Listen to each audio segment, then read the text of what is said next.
Every April, a black train rolls through upstate New York, cloaked in fog, adorned in black crepe, silent as death, as is everything around it as it slowly inches its way north to Albany. It never stops. Clocks are said to freeze, and lights flicker as the train passes on by. An imposing engine continues its forward march, trailed by 9 black cars. If you look carefully, you may see the flag-draped coffin in the second to last, containing its revered occupant on his final trek home. The year? 2025. But the train, well, that was destroyed in a fire in 1911. After Abraham Lincoln was assassinated in April of 1865, his funeral train, dubbed the Lincoln Special, embarked on a journey from Washington, D.C. to Springfield, Illinois, retracing in reverse the campaign trail that had lifted him to the presidency. It made 13 major stops along the way, allowing people the chance to mourn, to say goodbye. Crowds gathered along the tracks, bands played dirges, soldiers stood at salute. People wept openly. It was, at the time, the largest public mourning the country had ever witnessed. But even though the sorrowful event finally came to an end on May 3rd, 1865, numerous sightings of the train have been reported in the years since. Stories spread of a spectral vision of the Lincoln Special appearing during April in multiple towns along the original route. In places like New York City, Albany, and Hyde Park, witnesses told of a ghostly locomotive emerging from the fog, draped in black, moving without sound. People claimed that their watches froze, realizing that they were behind 6 to 8 minutes once the train had passed, as if time had stopped. Some said the air turned cold. A hush fell over the earth, and a strange darkness lifted as the train disappeared from view. Others claimed they saw uniformed skeletal figures on board, motionless, eyes cast down, as if they were still standing vigil. But the most unsettling reports described glimpses of the coffin itself, lit faintly by the yellow light of dim oil lanterns. These accounts cannot be confirmed, and none have been explained. But the sightings continue, even into recent years, of a train from another century, forever bound for its final destination. So, if you ever find yourself trackside in Hyde Park on a misty April night, keep your eyes peeled, and you might just catch a glimpse of a ghost train. Don't forget to reset your watch. Welcome back to the Paranorm Girl podcast. I am your host, Kristen. Today we're stepping away from the stationary haunt, the old woman in the hospital, the child in the abandoned house. There is something so universally eerie about a haunting on the move. Ghost trains, haunted planes, spectral carriages. We've all heard a story or two of a haunting that doesn't necessarily revolve around a particular person, per se, but more so about their modes of transport. These ghosts differ from our traditional ideas of a haunting. Rather than it taking place statically, tied forever to one spot, the apparition we see is intrinsically mobile. The ghost we witness is a liminal space in motion. The phenomenon of ghostly vehicles equally stands astride the line between urban legend and true stories, more so than any other ghostly topic this season. And whether urban legend or thought to be true, there are a few distinguishing categories of this phenomenon. To explain what I mean, I will use the ghost ship as the example. When we refer to a ghost ship, historically, we may have been talking about a real physical vessel that had been abandoned by its crew at one time under very mysterious circumstances, or one that had not been abandoned at all but continued to sail as its entire crew lay dead and decomposing inside of it, found mid-sentence in their journal, mid-bite in their meals. Very, very eerie stuff. And finally, we may have been referring to a very literal ghost ship, one that appears and disappears on a whim, one whose appearance strikes fear in the hearts of sailors who see it as a sure omen of doom, because it should no longer exist. But, just like the human apparition, we continue to see them all the same. Today, we are putting our focus only on the final category. We are exploring the mystery of phantom vehicles. So, the most well-known phantom vehicle type, and probably the one that pops up into your mind first, is the ghost train. Like Lincoln's funeral train, ghost trains have been prevalently reported. Accounts of ghost trains have been reported worldwide from places like Canada, Japan, Sweden, the United Kingdom, and of course, here in the States. Most stories are chalked up to local folklore and urban legend passed down through the generations, but there are numerous first-hand accounts from people who are certain of what they experienced and have no other way to explain it. They speak of old-looking trains traveling on defunct tracks or in places where tracks used to exist but no longer do. They don't always see a train, but many describe ghost lights coming right at them, the unmistakable sound of metal on metal of the wheels against the track as it closes in, a rhythmic whipping as it passes by, and a rush of wind as it goes. Like the following. Reddit user BioRogue tells a story from his childhood about living in a remote area of Texas. And he notes that his town was very, very small. And there used to be a train at one time that had gone through it, but years prior to his experience, the line had been discontinued and the tracks taken out. So he and his buddy were wheeling their bikes down the path where the tracks used to be when they suddenly heard the whistle of a train coming from behind them. Now, this was very strange, as the closest running tracks and trains were located many, many miles away. They think, okay, this is weird, but they continue walking their bicycles down the path.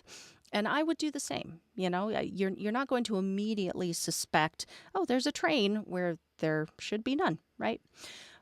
But they hear the whistle again a couple of minutes later, only this time it's gotten closer. And they think, well, this is really weird. and they go to pick up the pace a little bit, you know? But soon they hear it again, even closer this time, followed by what sounds like the rhythmic rumbling of tracks. Dude, they start booking it, all right? Logic goes out the window at this point. So same, dudes, same. I'm right there with you. So they're now booking it, okay, down this path as the sounds grow closer and louder. And they run until it sounds like it is literally right behind them. At that point, they both drop their bikes and jump to the side. Now, the craziest detail, he said they felt a huge gust of wind and the sounds of a train whipping past them. These two kids experienced it. I mean, what could possibly cause a shared encounter like this? Though they didn't see anything, I imagine if you were standing by this path with eyes closed and this same thing happened, you would be convinced it was a train moving past you. It's a very distinct sound and rush of air. And that is the thing. Whether you actually see the train or not almost doesn't matter. The sound, the pressure shift, the movement of the air around you, it is so specific. It's so known. And while a story like that is spooky enough on its own, it is far from the only one. There is another ghost train story out of Kentucky, and this one is based off of an historical event that took place in 1890, and sightings are ongoing. On October 22nd, 1890, at 4:40 a.m., freight train number 22, having just left the station at Sloan's Valley, entered a tunnel headed northbound. Having waited at the Sloan's Valley station for the southbound passenger train to pass that they knew left Cincinnati at the same late hour every night, it hadn't occurred to them there might be another. An additional train that had left late due to a freight collision earlier that day that had held it up behind schedule. But there was passenger train number 5. As 22 neared the end of the tunnel, number 5 was entering from the opposite end, headed right toward them. There was no time to react, and both trains collided. 7 crew members died. Multiple cars were destroyed in the fire. Miraculously, all passengers on the number 5 survived, though some were severely injured from the collision. Soon following the wreck, reports began emerging of strange bobbing lights along the tracks, often at the northern end of the tunnel. People described these lights moving irregularly, swinging back and forth like lanterns, and we're edging back into ghost light territory here. Could they be a residual of men rushing to the rescue in the dark? Maybe. People also say the sounds of panicked cries and wailing can be heard echoing. A residual of frightened, hurt passengers, maybe? I mean, maybe. There's a very interesting encounter from a Dawn Brake from 1978 who had heard the legend of the ghost train of Sloan's Valley Station while he was interviewing somebody whose relative owned a business or a restaurant along the tracks. His curiosity was piqued, so Mr. Brake decided to visit the site one evening. And as he trekked through the tunnel, nothing too out of the ordinary happened, nothing that he reported. But then, in the darkness, he suddenly heard his name called. He continued walking toward the north entrance. You know, what are you going to do? You only got 2 ways to go. But he continued walking, decidedly with a bit more pep to his step. Almost to the end, he reported that he suddenly felt a cold breeze hit his neck, and he heard the unmistakable sound of clacking metal wheels on a metal track behind him, and growing closer. Dawn began to run, faster still, when he heard it, the wailing of a train whistle. He turned to look and saw a single headlight shining at him from the south end of the tunnel, headed quickly for him. He turned to continue running to his exit when he saw a lone bright headlight coming from that end too. With not much choice, he flung himself against the wall of the tunnel as a blast of air rushed by him, followed by the sound of an explosion. This is how he described his experience. After all was said and done, he would exit the north end of the tunnel completely unharmed because, encounters with ghost trains be like that. It's a pretty crazy story, but no crazier than the story from Reddit or experiences of ghost trains suddenly appearing as people are crossing tracks, barely turning in time to realize their certain demise, only for silence and empty darkness to follow. Or the ghost train outside of Bowling Green, Kentucky, reported by many. According to local lore, in the early 1900s, a passenger train had derailed when it took a sharp curve too quickly, resulting in the death of several passengers and crew. ever since, many have claimed to see and hear this train. Those who might not see it still describe hearing the distant sound of the engine whistle, the clanking of wheels on track, the screech of brakes. Those who do see it have reported a fully lit passenger train rushing down the tracks, only to suddenly disappear right in front of their eyes. Much like the ghost train phenomenon, there are just as many, if not more, sightings and encounters with ghost cars. This part of the ghostly vehicle phenomenon utterly creeps me out. I don't know why. Perhaps it is due to the variety of other road ghost stories like phantom hitchhikers or unexplainable creatures that are seen along the sides of the road as your headlights quickly pass over and you're like, what the hell was that? Haunted towns that people pass through only to discover that they haven't existed in years upon returning to find them again. Have you guys ever heard those stories? Just so weird. So there's a lot of weirdness to be encountered out on the open roads, in deserted areas, in the middle of the night. So let's just add to our horrific road trip the possibility you may also encounter a phantom car. Okay? Route 666, renamed in 2003 to Route 491 due to the connotation with the demonic, has had its share of eerie reports from drivers, phantom hitchhikers, darting shadow figures, fiendish black hellhounds, skinwalkers, UFO sightings, and some of the meanest ghost cars one could encounter. One seemingly hell-bent on leaving living drivers at the very least scared out of their wits, and at the very most, dead, driven from the road, and killed in mysterious accidents. One ghost car in particular, has been linked to at least 5 deaths. A black vintage Pierce Arrow roadster is notorious for terrorizing other drivers. It is said to seemingly appear from nowhere, charging right up behind you. Its dark headlights suddenly turn on, flashing brightly in your mirrors as it tails you too closely. No matter how quickly you go or what maneuvers you make, it stays with you, attempting to run you off the road before it suddenly vanishes. Drivers on this stretch have also reported encountering a black semi-truck that barrels down the highway at high speeds, also seemingly intent on running others off the road.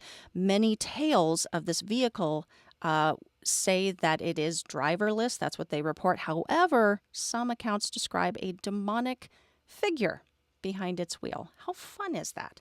Now, the Devil's Highway, as it's, lovingly referred to, does continue to produce a high number of strange occurrences and very chilling accounts from both truckers and regular drivers alike. Name change or no, even though these ghost cars sound very much like urban legend, let's be real. Simply because of the areas that it runs through, I'm not entirely convinced that these ghost automobile accounts are total fiction. So the entire route, it runs from Utah to New Mexico. However, the prevalence of occurrences and fatalities have occurred in the New Mexico stretch. Nothing but desert and a lone, straight expanse of highway until you reach Gallup. I mean, can you imagine just the UFO encounters alone in that area? I can imagine just how, just creepy that would be driving it in the middle of the night. Not all accounts are this urban legendy or dramatic, though. There are a few online threads dedicated to ghost cars and numerous personal accounts of having encountered them. And many of these witnesses are skeptical of what they witnessed, though they don't quite know how to explain it any other way. So I've seen a lot of similarities with a few of these accounts. You can have a car come up behind you, brights on, then suddenly it's like they're just gone. Or a car comes up behind you, goes around you. You follow it for a while before it goes over a rise or takes a turn in the road. Yet when you get there, when the driver gets there, there's suddenly no trace of the vehicle, no driveways, no turnoffs, nowhere it could have gone, but gone it did. There is a very spooky twist on this with a story by Reddit user MyFakeName68, who told a story of a drive that them and their dad was on. They were driving through some tree-lined back road during a severe snowstorm. Okay, dad's driving. He's going super slow because they're the only ones on these roads at this time, and there weren't any tracks yet in the snow to follow. So he's driving real cautiously. Suddenly, this car pulls up behind them, just out of nowhere. Brights are on, tails them for a while before swinging around and going to pass them. And the user described the car as a vintage muscle car. And they said as the car passed, 3 occupants were visible as if the car were lit from within, which is an interesting detail and for sure something that I have seen in other stories too. So this muscle car gets in front of them. And now the dad's like, awesome. I mean, these guys are totally shitty and they're going to get in a wreck, but awesome. Now I have tracks laid down for me in the snow to follow. So the car gets like 50 feet ahead of them on this fairly straight stretch, disappears over a rise in the road, and the user and their father, still fairly close behind, get to the rise. There's no sign of the car. There are no turnoffs, no signs of a wreck, and the tracks in the snow just stop. The submitting writer said that they just vanished at the rise. Another interesting similarity that I'm seeing with quite a few of these stories, the ghost cars are indeed often older models, like that vintage muscle car or like the roadster on Route 666. It's something that these witnesses take notice of. I found that an interesting pattern to the phenomenon. I mean, if we're talking about ghosts or residual activity, that would make more sense. Some folks have described interactions with ghost cars that appear out of nowhere or are just there around a corner, and the driver seems to run into them, but then the car is just gone, and there's no evidence of a collision. We see that with some accounts of ghost trains as well. My mom had a weird experience like this back in her youth. I found it to be more like glitch in the Matrix than ghostly, as the other driver was totally alive and was just as confused as she was. I've told that story on the show before. Let me know if you want to hear it again. I will totally tell it again. Now, there are some very strange outlier stories too. These might be more accurately described as time slips or like psychic related, but one really fascinating story was submitted by Super Ninja, also took place at night during a snowstorm. They watched as this small gray hatchback passed them in the opposite lane, and in their mirror, they watched this car go off the road, hit the embankment, and launch into the air as it turned over, sure to land on its roof. The makings of a terrible, terrible, awful wreck. The driver pulled over and runs to check and see if they can help because, they are a good person. That's what good people do. There's nothing there. No car, no sounds, no sizzle, no lights, no wreck. Even so, because they are sure of what they saw, they call 911. The police and ambulance arrive. Everyone is searching for this wrecked vehicle. Nothing is found. Now, here is where it gets into ghost car meets something else entirely. So the following week, the driver is going through the same area, sees one of those white crosses on the side of the road at the spot that they watch this car go off. And they check the date on the cross. It is dated for the day after they saw the wreck. They go home to look up the accident. A teenage girl driving her gray hatchback had indeed lost control of her car, went off the road, launched off the embankment, landed on her roof, and she died immediately. They confirmed that this accident took place the night after this driver watched it happen.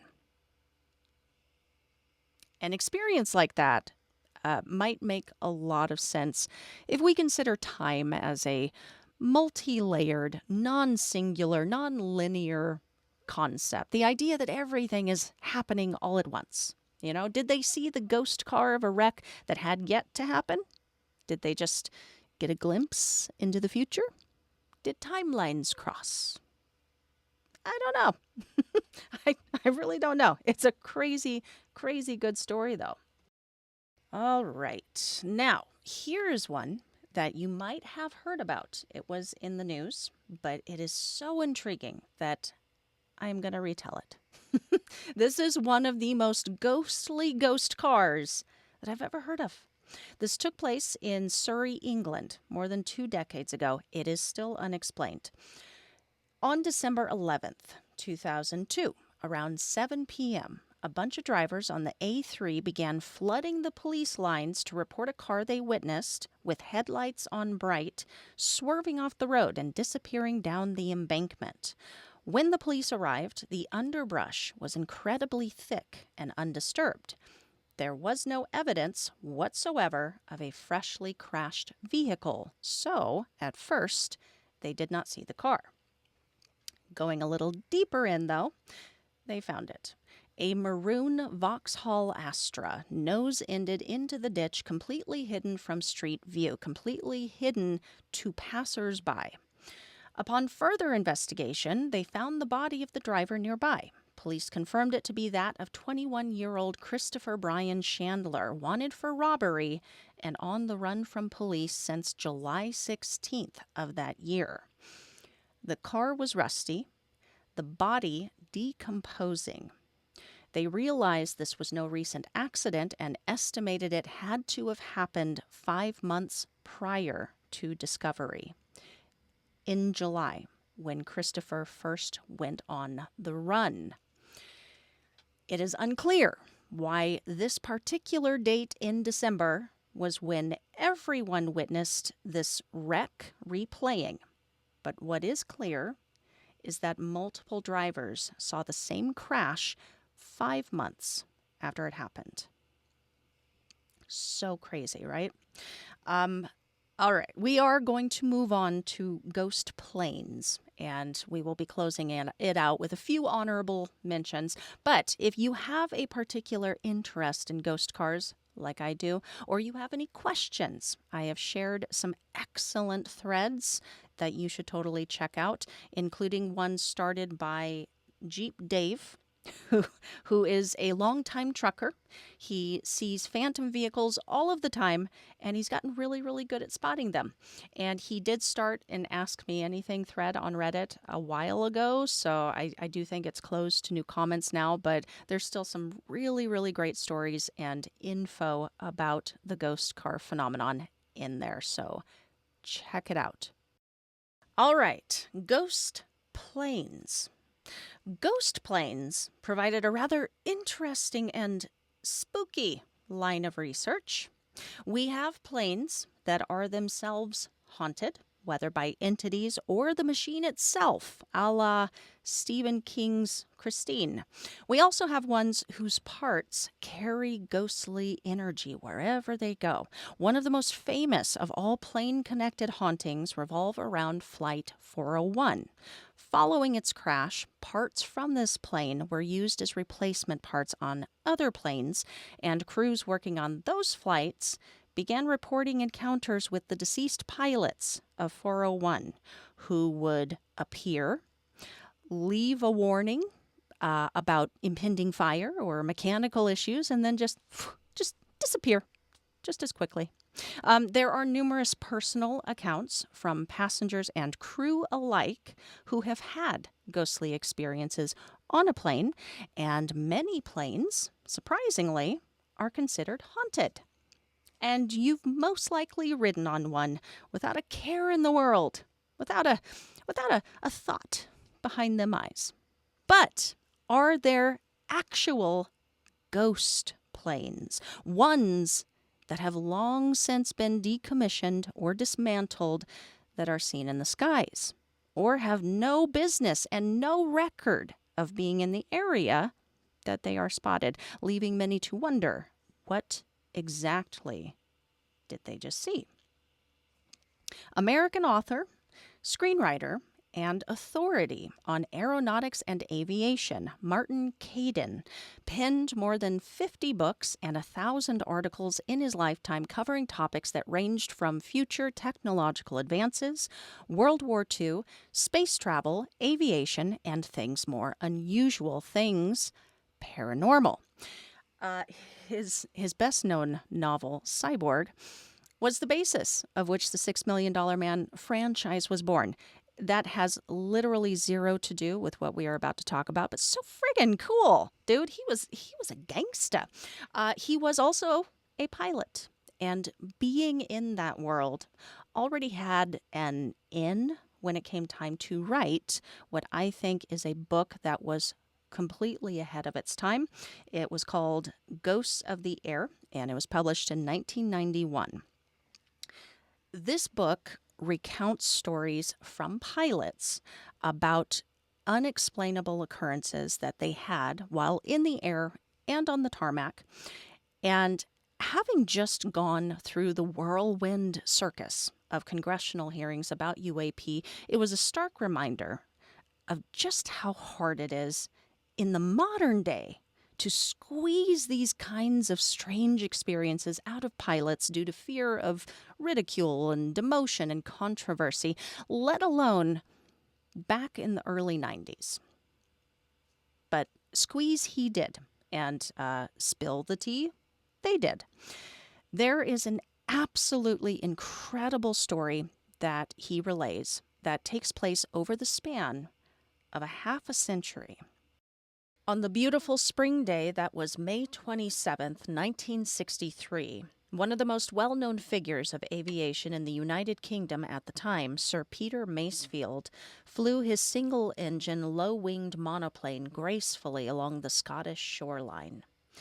As he approached the long-since abandoned airfield that was once the Royal Air Force Station Montrose and was reborn into an expansive and beautiful golf course, he looked forward to seeing the field he once had known so well when he'd flown there. Cruising at 2,500 feet, he soon saw the old familiar runways, and something else took shape ahead of him. Flying at his same altitude was a biplane, but not just any biplane, a 70-horsepower BE-2 trainer. It was an ancient machine, originally used by the Royal Flying Corps before World War I. He pulled alongside the biplane enough that when he looked over, he could make out the pilot wearing what would have been appropriate wear for pilots around World War I, a leather helmet, goggles, and flying scarf. Sir Masefield marveled at what had to have been a rebuilt machine, as he had not heard of anyone that had been able to get one of these dinosaurs back up in the air. His admiration was cut short as tragedy suddenly intervened. Everything happened so quickly. Masefield watched in helpless horror as the upper right wing of this biplane broke from the structure and began flapping about. The entire right upper wing wrenched free of its strut supports. The BE-2 began whirling out of control, spinning, twisting, literally crumpled, and falling apart in front of Masefield's eyes and plummeting rapidly downward toward the old airfield. As he swerved toward Montrose himself to make a sudden and unexpected landing, Masefield watched as the plane hit the ground, watched as dust and dirt were thrown up in the collision. He landed safely on the green and tore from his plane, yelling to a few straggling players, mouths agape, to help him. A plane had crashed. They needed to get to the pilot. But they hesitated. They were confused. They hadn't seen a plane go down. Masefield insisted, and finally they hurried across the green to where he'd seen the crash, but stopped short. There were no plane pieces, no plane, no scorched earth, no wreck at all. I can only imagine the sudden distortion in Masefield's reality during and after this event, trying to make sense of what he had seen, but also hadn't seen. He would have felt so much better, I am sure, at least to know that he wasn't crazy, if someone had just informed him that in the final years of an active training facility before the aerodrome had closed, Montrose had a ghost. The Montrose ghost was spotted numerous times walking in full flight attire and gear to his old home in Mess 2, only to vanish before entering. He had scared many trainees and officers who woke to see him in their rooms in the middle of the night. Newbies and senior officials alike had seen and were well aware of their ghost. Though it would be a few years before the Montrose ghost was identified, the men would finally put two and two together. Their ghost's name was Desmond Arthur, and Masefield had just encountered him in the sky. Lieutenant Desmond L. Arthur had been made a certified pilot and been posted to Montrose. Following a standard test flight over the field at 4,000 feet, in graceful, gentle curves and expert maneuvers, his BE-2 biplane began its descent. In a wide and gentle turn, now at 2,500 feet, his upper right wing suddenly, without warning, snapped. When the struts cracked free, the wing tore upward. The plane collapsed. He had no lift, no control, and he tumbled to the ground. The original report notes that the tumbling and jerking were so intense, his seatbelt snapped and he was separated from his plane to free fall wildly alongside it all the way down. He died instantly upon impact. Investigation following the crash uncovered unauthorized repair by a mechanic had left an uncorrected broken spar that was covered up by material, concealing it from the pilot, and it was never logged. It was an unfortunate and quite unnecessary death, one that took place on May 27th, 1913. 50 years prior to the day that Sir Peter Masefield would pull up alongside him before witnessing the replay of his untimely demise. There was no plane, you guys. No crash site.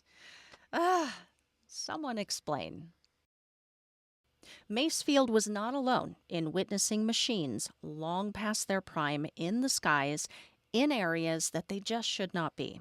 More recently, in the 1990s, a spat of sightings took place near Derbyshire, England. In 1995, Tony Ingle was walking his golden retriever in the Peak District. He was surprised when he looked above him as a very old, propellered wartime plane without a sound flew close overhead, attempting to bank and then go down just over a large hedge. Thinking the worst, Tony ran up the lane, came around the hedge, and saw absolutely nothing. Only a field full of sheep, unbothered and grazing. No crash and no sign whatsoever of this mysterious plane. In an interview about his sighting, he described the moment thus: "Everything was silent. You could hear a pin drop. The best way I can describe it was as if someone had died. It was terrible, a very eerie sensation." Following this event, he would return to the area many times, but said that his dog refused to step foot anywhere near the field ever again. The mountains in the Peak District had claimed the lives of more than 200 pilots and crew since World War II, at that time contributing to local folklore and dozens of reports describing ghost planes and ghost plane crashes would come out of that specific area. The general descriptions of these planes included them being large, prop-driven machines of Second World War vintage, making no noise, and many vanishing before witnesses' eyes or leading them to think that they had crashed. But mysteriously enough, no evidence of a crash in any of these reports was ever found. Some of these antique models had been rebuilt and were flight worthy at the time. However, it was often confirmed either none were airborne at the time of the sightings, or they were airborne but enough miles away that it would have been impossible for these to have been the planes that were seen. To end our segment on ghost planes, I wanted to share one more story from Caden's book. This is a strange one, and it's very reminiscent of our ghost car seen before it crashed.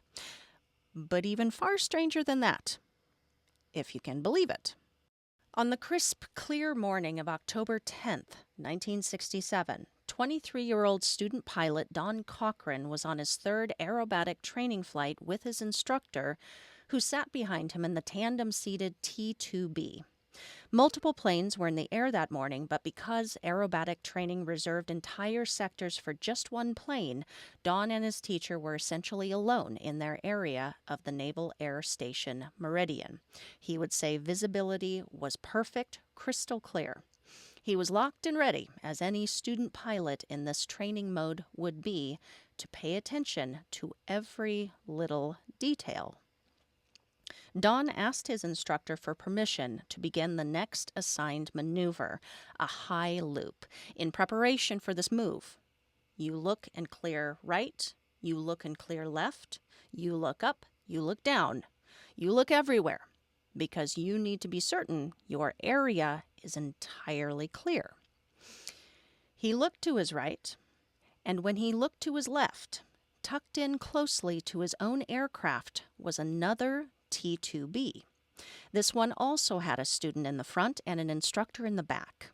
Don noted the nose numbers and froze. So strange, because they matched his own plane's numbers. And the Navy didn't put identical numbers on separate aircraft. The other plane was in a shallow bank. Everything was crystal clear. And as Don stared out his canopy into the other cockpit, he watched as the student pilot made eye contact and gave Don a wave. The realization was sudden and sinking. Don was staring at himself. The other plane suddenly banked hard left and rolled away. Shaken, Don glanced away briefly. When he looked back, the other plane was just gone. His eyes darted everywhere, but it had vanished. Don would ask his instructor if he'd noticed anything while they cleared. He said he hadn't. Back on the ground, Don asked the crew in the operations control room how many planes had been up at the same time.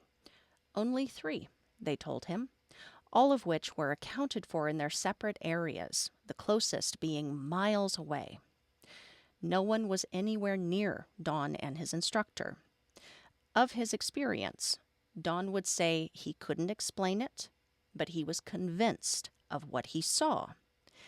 And what he saw was him. Thank you guys so much for joining me on this one. We will spend our final moments together, quickly running through some honorable mention ghost vehicles that I came across in this research. The Old Trace Road is a historic path running through Monroe County in Kentucky. Once upon a time, it had been a trail of deep ruts etched into the earth, created by early wagon trains passing through the area from the late 1700s to early 1800s. Since those days, new roads had been put in to replace and cover old sections. But the original route may still reserve space and energy to those original pioneers and frontiersmen who made the difficult trek so long ago. One of the first reports claiming to see a wagon train traveling Old Trace comes from the early 1900s from a young boy named Zeke bray. 12-year-old Zeke busied himself fixing the barnyard fence in the heat of the summer day. He stopped hammering suddenly when he heard what sounded like shouting. His attention turned toward the road that ran alongside his family's property, and he watched in amazement as a train of very old-looking wagons rolled along the road. Whips cracked, babies cried, women and children jostled about in the wagons and at the reins. Men walked steadily alongside them. A cloud of dust kicked up in these wagons' wake. As strange as this sight may have been, Zeke realized something far stranger. The wagons seemed to move of their own accord. Not one oxen or mule could be seen pulling them. He watched the train as it rolled by, and then it disappeared, and things grew quiet once more. Zeke would actually become a preacher later on and would tell the story of the covered wagon train many, many times. And this story comes from the book Ghosts Across Kentucky, written by William Montell, who would end up hearing similar stories from residents in the area. A man named Jack Miller was just dozing off to sleep when he heard what sounded like voices, many voices. He listened for a moment before realizing it was growing louder, closer. It was so late, and he lived in a fairly spacious, remote area. What the heck could that be? He sat up in bed and looked out the window. The moonlight was incredibly bright, and the source of the sound was easy to spot. A covered wagon train rolled through his cornfield in the direction of his house. Whips snapped, wheels creaked, people rode in the wagons while others walked alongside. But there didn't seem to be an animal in sight to pull these wagons. How strange.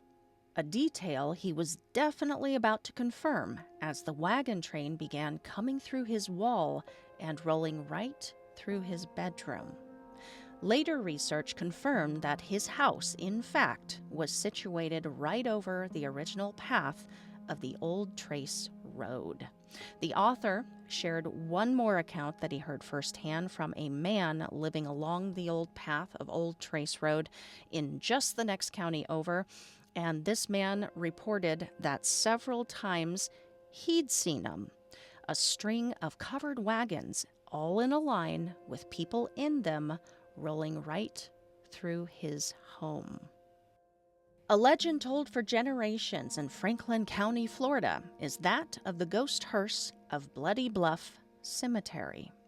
In the 1960s, while transporting a body for burial, a hearse ran off the road and wrecked, killing the driver. Or so they say. It's thought you might still encounter this hearse today, and it sounds like either the driver or the hearse itself has a bone to pick with the living.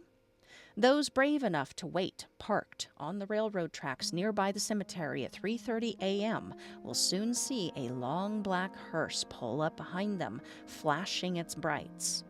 If you start to drive, the hearse follows closely, flashing its brights the whole way as it tries to run you from the road to join it in the afterlife. If you can reach the cemetery, you're in the clear, as that is when the tailgating hearse will suddenly vanish. That's fun. That's a fun game. All right. The following account can be found in Brad Steiger's book, Real Ghosts, Restless Spirits, and Haunted Places. In 1924, Inez M. found herself and 4 companions stalled and stuck in the heavy and brutal Midwest snow outside Embarrass, Minnesota. They busied themselves shoveling out the snow around their vehicle. Suddenly, they were interrupted when a wagon load of hay pulled by a team of horses and ridden by 2 men quickly approached them on the narrow road. Not seeming to take any notice of the stranded strangers or the snow, the wagon rode right up on the group, forcing them apart, with Inez jumping to one side of the road and her friend Martha to the other. Bewildered, they watched this wagon pull right up between them and, as quickly as it appeared, vanished into thin air, leaving Inez and Martha staring at each other across the road. Looking down, there were no tracks and no evidence the wagon had ever been there. A very strange account of a ghost vehicle was submitted to Ron's Amazing Stories. He runs both a blog and a podcast to share, uh, amazing stories. So, this amazing story took place when the writer was a teenager in the late 80s. And she said her and her dad were backed up in a line of traffic on their way to a dune buggy event, ever so slowly. As cars ahead of them were passing whoever was holding up traffic, they inched their way forward until they reached it. It was a tractor doing Mach negative 200, as tractors are wont to do. So they edge up to it, go to pass it, and looking over to see who is driving this thing, are shocked to see no one is in the cab.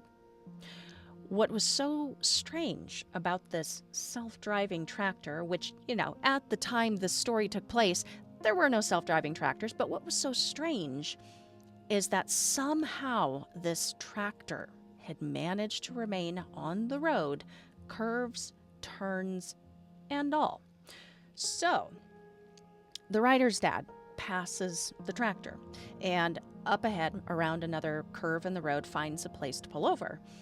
His intention being to catch this rogue farm equipment. It's moving slow enough so you can get up on him and stop it. So he's going to catch it and bring it to a stop, safely pull it off the road. But the writer says the tractor never came around the turn. They waited. It never arrived. So for the event that they were going to, they had brought a motorcycle along with them, and Dad pulls it off the trailer, heads back around the turn, returns a few minutes later. There's no tractor to be seen, and no signs that it has run off the road, which, if you are familiar with rolling farm equipment, you'll know it's very, very easy to see their tracks in the dirt should one do something like meander away from the road. They super heavy pieces of machinery, guys. All right. Next one. May 31st, 1886. A tour group was headed across Lake Tarawera to visit the scenic wonder that was the Pink and White Terraces. All occupants on the tour boat would report seeing a Maori war canoe. A double row of occupants were seen on board, some to paddle, some to stand, all staring intently up at Mount Tarawera as they swiftly glided toward it. Some of the occupants wore huia and white heron feathers in their hair. These were traditional for marking death. The guide of the tour boat called out to the canoe, but no one responded as they continued rowing toward the mountain, and soon they entirely disappeared into the mist. Something the tourists at the time weren't aware of, but locals were, this type of vessel, this war canoe, had never existed in this area. When told of the sighting back on shore, the Tahunga priest knew instantly what this meant. It was a portent of disaster, and they were about to see it. 11 days later, Mount Tarawera erupted. 3 surrounding villages were annihilated, 150 people died, and the beautiful and beloved Pink and White Terraces were destroyed. The multiple recorded accounts of the sighting of this ghost canoe make it more than simply legend, and some locals today believe that any future eruption of Mount Tarawera will be signaled by the reappearance of this boat. All right, final one for you, and then we're gonna wrap it up. While this one, it doesn't specifically describe or designate the ghostly transport, it's implied, okay? Also, it ties in with a subject that we've already covered. This account was included in the paper by Peter Sudfeld and John Geiger that I referenced in our look at the third man factor. One of the only malevolent sensed presence experiences the writers found maybe even the only one on official record, took place one year during the Yukon Quest. A dog sled racer participating in the race named Bill Stewart was just 40 miles from the finish line. But then, as we learned in that episode, due to extreme conditions, extreme fatigue, sometimes folks start to see things and people that are not there. Or are they? A fellow racer suddenly appeared to him. This fellow racer was not the real fellow racer. "Hey, you're going the wrong way," he says. Stewart, thankful for the heads up, aptly turns his team around and started going the wrong way, really this time, for 4 hours. At this point, he encountered another fellow racer, this one real, who said, "Hey, you're going the wrong way, buddy." Stewart then turned his team back around and began again to head toward the finish line. But once again, he encountered a fellow racer, a man who wasn't even in the race this year.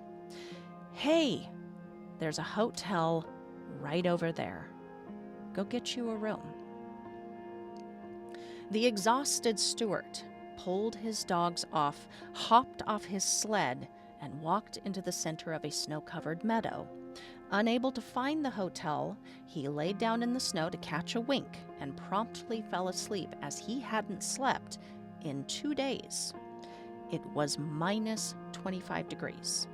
Luckily for him, a fellow racer, this one real, came upon this point in the trail, took notice of Stewart laying out in the middle of the field, and saved the day of what surely would have been a very tragic event in this race.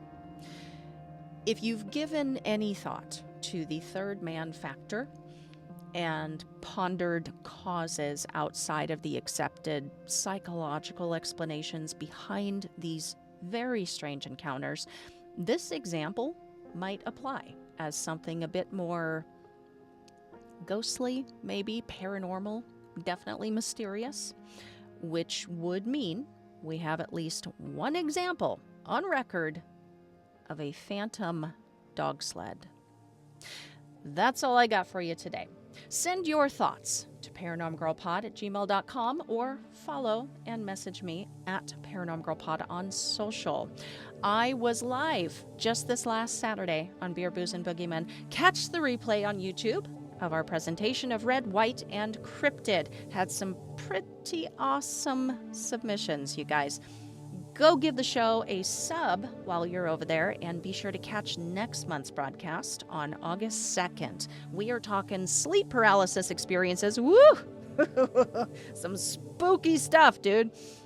Share the show with your friends. And if you've got a great sleep paralysis tale to tell, we would love to hear it and share it. So plan to call in live, or you can message us beforehand with your story, whatever you want to do. All contact info can be found below in the notes. That is it, you guys. Have a great week, and I will see you guys back here in 2 weeks. Before we close, we are seriously getting very, very close to the end of the season, so don't miss the next couple of episodes. And if you have fallen behind, now's a great time to get all caught up in preparation for our final conclusion on ghosts and hauntings. Can you believe it? I can't believe it. We have spent a year pulling it all apart. 'Tis time to put it back together again during PGP's season wrap-up and finale. I don't know how we're going to put it all together, but we do every season. We just cram it all back together, and it makes sense. It works. On the finale, we'll also probably be making the announcement of next season's subject.